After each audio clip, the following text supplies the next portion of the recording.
Welcome to the Legacy Solutions Podcast, where we discuss the principles of mindset, management, and maintenance, and how each plays a pivotal role in building your life, your family, and your business. Thanks for joining in on the conversation with your host, Darnisha.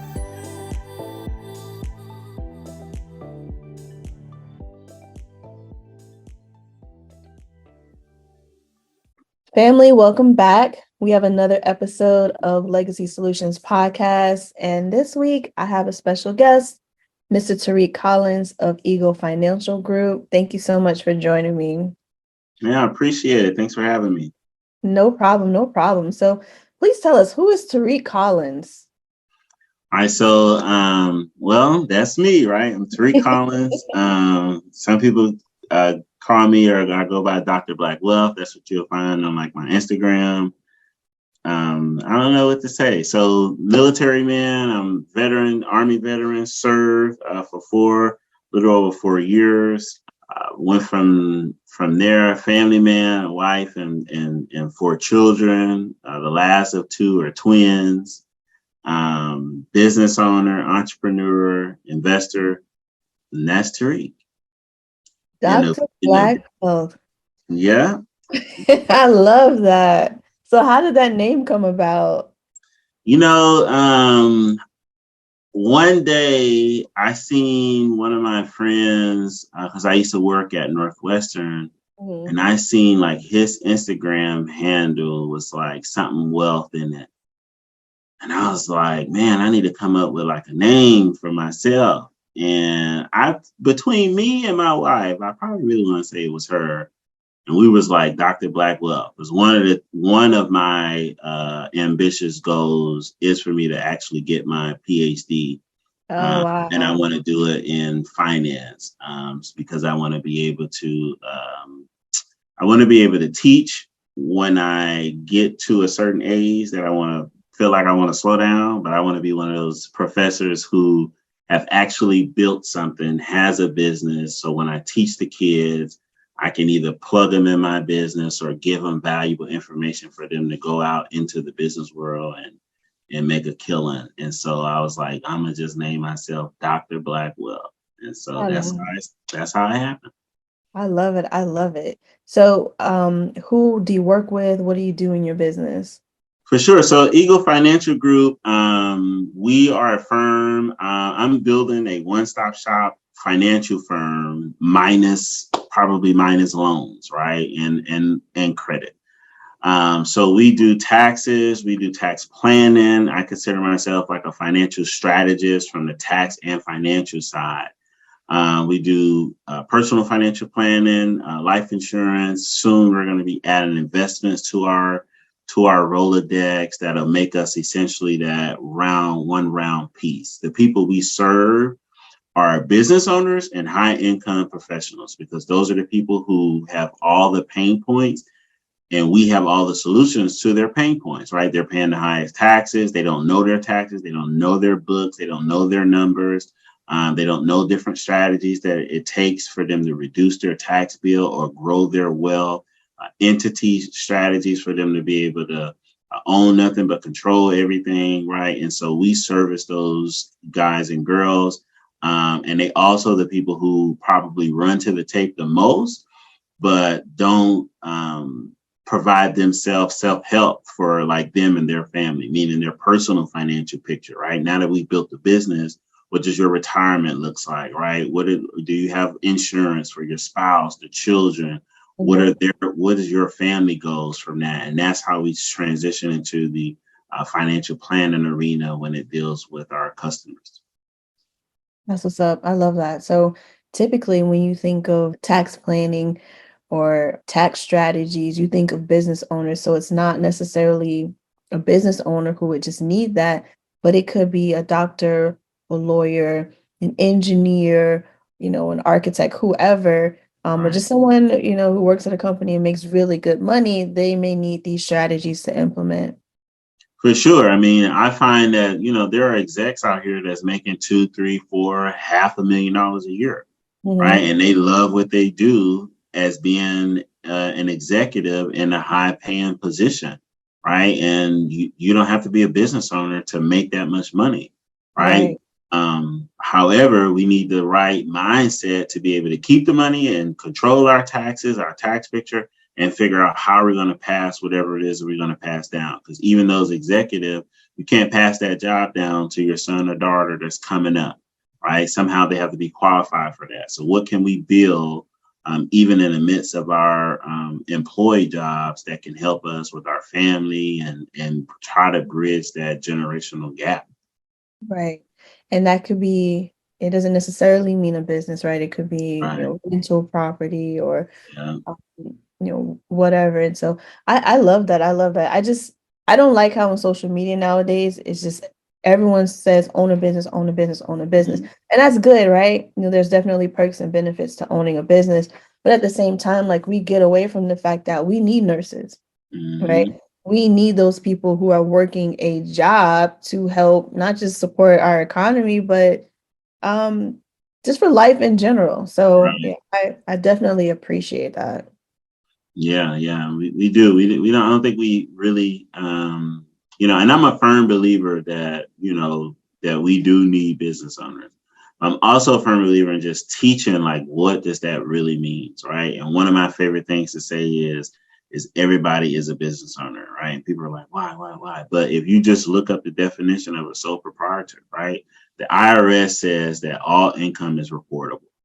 So, Mm-hmm. so even if I'm a nurse, a doctor, whatever that looks like, and if I make money outside of my W-2, however that looks, but if I earned the money, if I sold something, could be a Mm-hmm. car, it could be a TV, garage sales. If I sold something, that income is reportable.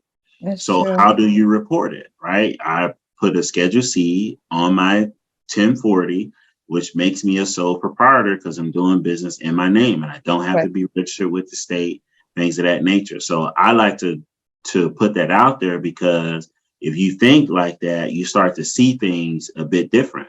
Now I Mm-hmm. know that I can offset my $500,000 of executive income with something else that I'm doing that may be a hobby, but with a few different tweaks, I can turn it into a business, being in the pursuit of income, right? And so all it is learning the language, understanding the rules to the chessboard, and playing chess. That's really what it is.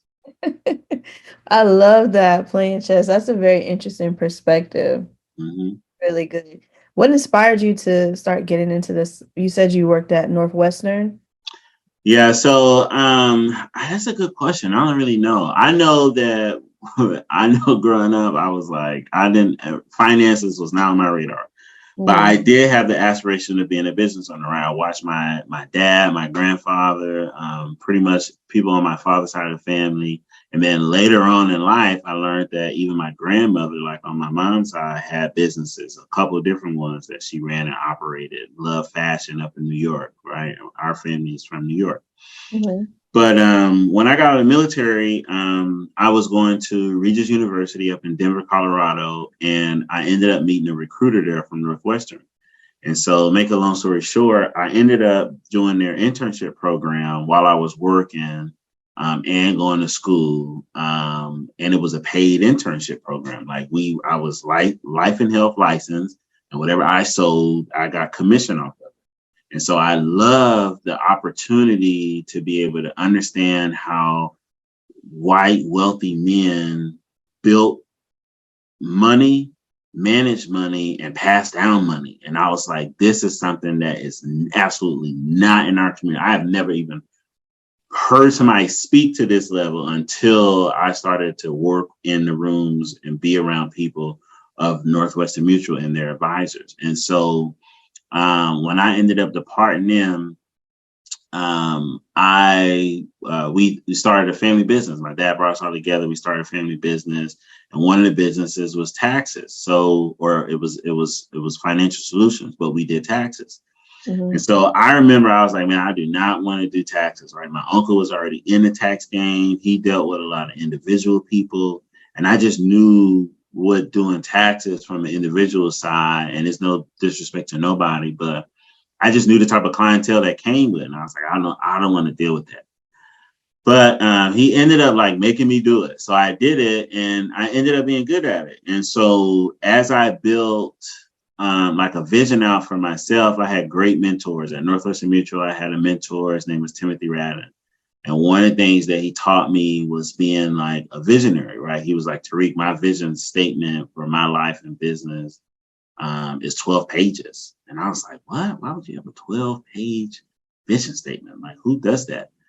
But it's helpful, right? And so when I did it, I found out that like it really works, right? So like right now, my vision statement is not 12 pages, it's 5 pages, right? And us as African Americans or minorities, we grew up heavy in the church, right? But for some reason, when we were in church, I feel like we used to hear kind of like the same type of messages. They don't really extract the right type of messages that can spark you. But right in the Bible, these principles are there, right? Like Habakkuk 2:2, right? Like Habakkuk 2:2, it tells you, write the vision, make it plain, so that he that readeth run from it, right? Like, and so these are foundational things that help us set up our life, right there in the Bible, living and understanding and digesting the life of King Solomon, one of the richest people probably to date, right? Or in the Bible at least, right? And so anyway, as I built up Eagle Financial Group, my goal was to be able to, I said, man, I came from Northwestern, so I have a plan, I have a natural planning background and instinct. Then, and that's how I end up being good at taxes, because from a planning side, we knew the tax code. We was like, no, this section code helps you do this so that in retirement, you can do A, B, C, X, Y, and Z. So to put it all together with actually doing taxes, it became a net. And so what I wanted to do was build something. And my passion, I always say that it's God-given, right? It just came to me. It's not nothing that I'm like in pursuit of making money. Like I want to make $1 million, blah, blah, blah. But it's to impact God's people. And how can I best service his people, right? To be able to set them apart. The answers to a lot of our complaints, gripes about, you know, the systematic racism of this world, the police brutality, all that stuff.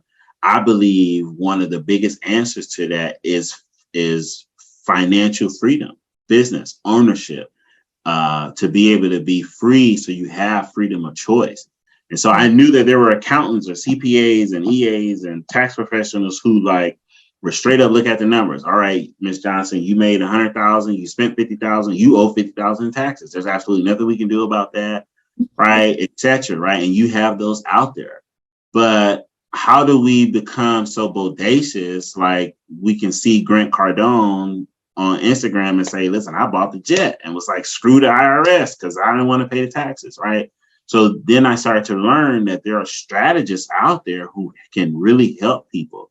And so putting that planning background with the tax background, I think it's a wonderful combination. I think to keep it separate, it's almost like you turn a blind eye to another part of an aspect that you're really losing. And so my inspiration is just the people. I mean, I just want to be able to add value to people. The more I pour into myself, I'm doing it so literally my cup can run over, so I can inspire, teach other people, grow other people, so that they can start family businesses, build, buy back their neighborhood, buy up their block, be able to own it, understand what that look like, right? Be able to jump into the politician houses along with the business knack to understand real estate and all these things to set our people apart, right? Like, and we want to enter. And I'm like one of those people. I'm like, listen, it's nothing wrong with it's absolutely nothing wrong with white people, right? But I know who we are as a people. I know who they are as a people, and I think that we have to study them because they have. When you look at slavery, it was a business. So once we get past the emotions of we were enslaved, and you take a step back and say, man, how did they really run this institution? These guys are really good at pulling things together. I mean, they had the South working, they had the North as a financial district. These guys had all the banks and stuff that mortgaged to the people for them to make money. I mean, even insurance, right? Insurance, Black people didn't own insurance. We were the people who white people had insurance on us. And as they kill us, they was cashing out. Right. I don't know how they died, blah, blah, blah. Everybody was in on it. Right. And so to be able to take those rules of what they built, right, and read it, right, just like the tax code, it's built for entrepreneurs and investors, period. If you want to learn how to win the game, you got to learn the rules to the game. Right. And at this point, it's nothing for us to continue to be mad at. It's for us to understand where we are, where we were, and how we can change where we're going. Right. My mom didn't teach me this stuff. Her mom didn't teach her. Right. And so I can sit there and victimize my mom like, oh, my God, I never learned this stuff. I never learned this stuff. And that's was one of the first things that came to my mind. Like, we have never learned this stuff growing up. But the exposure into Northwestern and then being on my own, I was like, this is mind blowing. Like, this is like, everybody needs to know this. How can everybody know this, effectively help themselves, and change their whole dynamic? Woo. I know it's a real long answer, but that's just where it's come from. That's passion, right? Like, just to be in of service of others.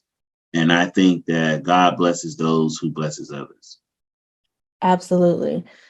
Ooh, that was a lot. Now, let's see if I can recap really quick. Something you said that in order to win the game, we have to know the rules of the game. I don't know exactly how you said it, but that's powerful. I like it. And I think one advantage that we have now is that we have access to so much information. Yeah. Like you said, I probably would have never, ever met Grant Cardone in my life, right? Or Robert Kiyosaki. But now I can just go on YouTube and I can listen to him, right? I can go back and listen to audiobooks and learn about, I don't want to mess up his name. It's Nightingale. I can listen to like books and things that people have written, things that they have said, 50 years ago that I can use to impact my life and to help change my future. And so one thing that we have to get away from just as minorities is, like you said, we grew up in the church, we hear these good messages, and I think we leave it on the pews, right? We get up, we shout, we're like, oh, that was good. The preacher preached today. And then you walk away. And if I ask you on Tuesday what you heard on Sunday, you don't know. And then we don't know how to apply what we've learned. Right. And like you said, these principles are right here in front of us in the Bible. They are right there in our face, but we read over it. We don't truly understand what's in the word. And so we can't apply it to our life. So we can't reap the benefit. And so we just, in general, as believers or as Christians, we end up living this dull, unfruitful life.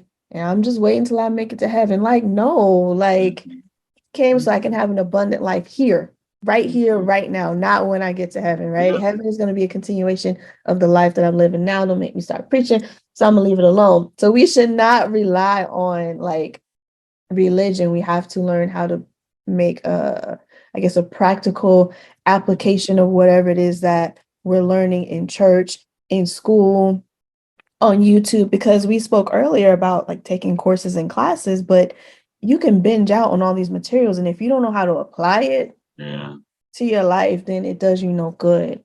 So that's really, really, really powerful. What do you see is one of the, biggest challenges or mistakes that high net worth professionals make? I think one of the biggest challenges or mistakes that they make is they don't know when it's time to like share the ball, right? Like, and when I say that, I mean, like, I think it's good for everybody to be well-versed and knowledgeable and have knowledge in like almost like every little thing, right? If I'm a business owner, I want to know a little bit about finance, taxes, because I need to know what I have to do to understand that world, right? I need to know a little bit about banking, because if I want to get some loans and stuff, I need to know how to understand that world. I want to understand a little bit about insurance, a little bit about that. But we don't do a good job of hiring the experts early enough, right? Because just because I'm a CEO and I know a little bit about everything doesn't mean that I need to be the one that's doing it all, right? And that's where I find where our cap we kind of like plateau ourselves, right? I've been getting a lot of people who does like my CFO services. And when they come to me, it was almost like the way they approach it is like, oh my God, I made a mistake. Like I made X, Y, and Z amount of money and I don't know what to do. They got taxes, this, that, and the third. Mhm. And I think I give a little cushion to it because now I'm understanding that we need to go through those phases in order to really pay attention, right? Because they say when you pay attention. So to answer that, I'm like, we need to build a team quick, fast, and in a hurry. But I also know that the average person won't do that because they feel like they don't have enough money or they won't do this. And so what they'll end up doing is they'll go through these cycles, right? So we're going to run to the tape and we're going to make our first six figures. Then we're going to look up and be like, and then either we make six figures or we make multi six figures. So we got profits. We're going to either look up and say, one, man, we got a huge tax bill. Or you're going to look up and say, man, I made this amount of money, but where did it go? So when you pay attention. Now that you have experienced that bump, now you're going to be like, who can I find to help me manage this money so I can grow or not pay half of this to Uncle Sam because I don't want to pay him or leave a tip, right? And so that's why now I'm like, I appreciate you need to have a team, but I also have the patience because money is very new to us. Money is very new to us. So only thing that you can do is once you get the money, you're going to continue to have the same habits that you had. But you either going to realize these things when it happens. You're going to be like, man, I made a lot of money and lost money. I need to figure out something to do different. Now I know how to make money. Let me go make it again. But this time, let me be smart with it. Right. Or I made a lot of money and man, I did the right things with it. But man, I got to pay taxes. Right. Because sometimes we're frugal. They're like, okay, I want to make money. I've been broke. I ain't trying to be broke, blah, blah, blah. But now it's like taxes. So now it's changing your language to attract the things that you need to attract, right? No, it's not like being frugal. It's investing in my personal development. How can I make money and take this course that can make me another six figures, or take this course that can make me to seven figures, right? Or take this course that can make me be a better leader, a better business owner, a better husband, a better wife, right? And all these things matter. And so I just think one of the biggest mistakes is, especially as minorities, is we don't team up quick, right? Like just how you mentioned Robert Kiyosaki, right? A lot of people know Robert Kiyosaki, but was not really, you hear it from him, but a lot of people don't really pay attention to it because we're so infatuated with Robert Kiyosaki. But he preaches about his team. He's like, I have my friend is Tom Wheelwright, but Tom Wheelwright does my taxes. And if you look up like Tom Wheelwright, you would see that he put all his friends in his publishing book company. All their books look the exact same. Rich Dad, Poor Dad, the exact same purple, white, right? He has his lawyer who wrote a book, his accountant who wrote a book, his real estate people who wrote a book, and they're all friends. But just because Robert Kiyosaki is knowledgeable about taxes and finances, he don't do his taxes. Tom Wheelwright does, right? And so one of my goals too in this industry is to like make the back office sexy.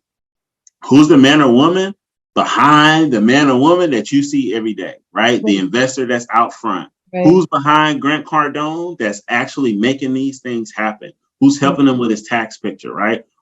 All that stuff. So as we build businesses, we have to do a good job of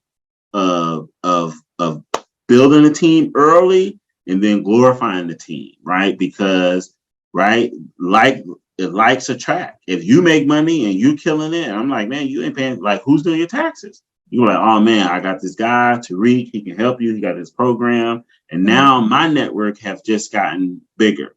And I believe as tax professionals, right, we should kind of do what we preach. So if I'm preaching this stuff, right, I'm a business owner, 1, I'm building a firm, 2, I'm going after real estate, 3. So I'm telling you everything that I'm doing. As we all make more money, we get into new avenues, right? Like one of the things over a couple of weeks ago, they had InvestFest in Atlanta.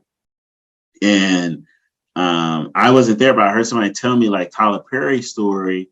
He was like, he started to make all this money, and like the IRS was like watching him, trying to because they was coming after him for an audit. And what he did is he went out and learned how to help his problem, right? Which means he hired somebody white who was used to dealing with somebody at his caliber of money, brought the principles down to somebody black that's an accountant to help them level up their knowledge.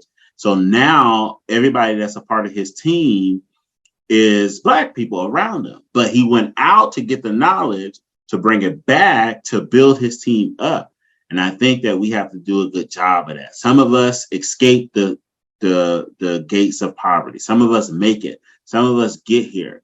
And I think that when we do it, we have to really do a good job of reaching back up and helping people climb.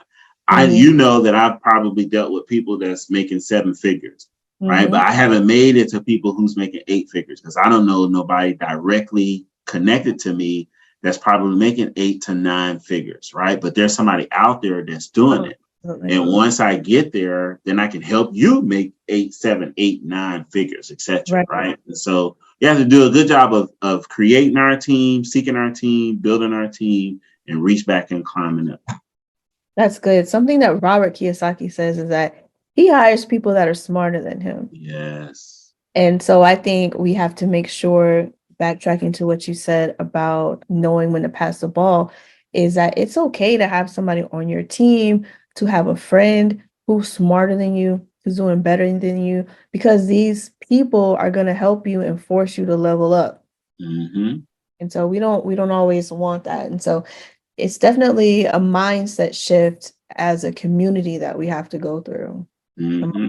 Shift. So that's really powerful. Thank you so much for sharing that. Yeah, no problem. I mean, it's relevant. I mean, like those guys are on it. They're like build a team. You think about Warren Buffett. He's like one of the richest people in America on earth. But when you sit there and study him, like the question I had to ask myself is like, what is it that he really does? And he literally invests his money in other smart individuals in their company, right? Like he hires the experts in their field and makes money off of them from them being there's a guy who started Coca-Cola.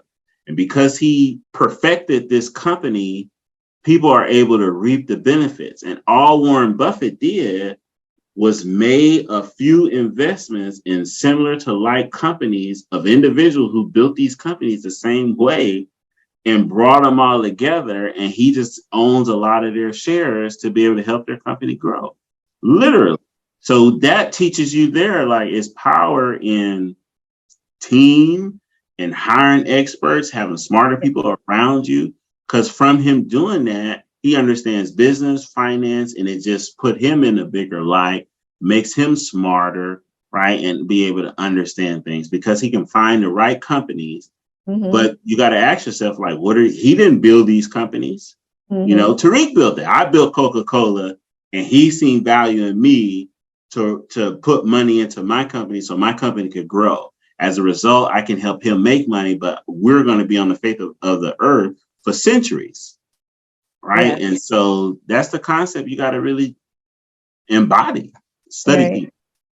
Definitely have to. I think sometimes we struggle with the pride, right? When in our hearts, or pride tells us that, you want to be the best and you want to be on top. And if you associate with or bring somebody in who's better than you, then you're not that, right? So back to that high net worth CEO or a doctor or lawyer, if they have someone on their team who's smarter or who's doing something at the same level, that can be intimidating. But then, so again, it's a mindset thing. We got to make sure that we're not allowing pride to run us, because that can hinder us in our financial growth.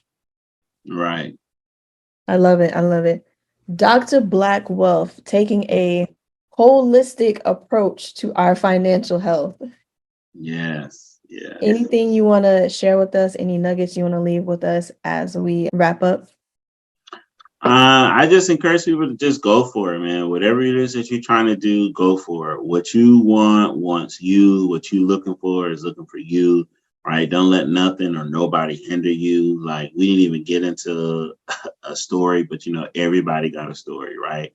Absolutely. So don't think that that your story will hinder you from doing something great, right? Because everybody has one, right? When you study people, Steve Harvey, all these people, everybody has a story of how they built their wealth, their success.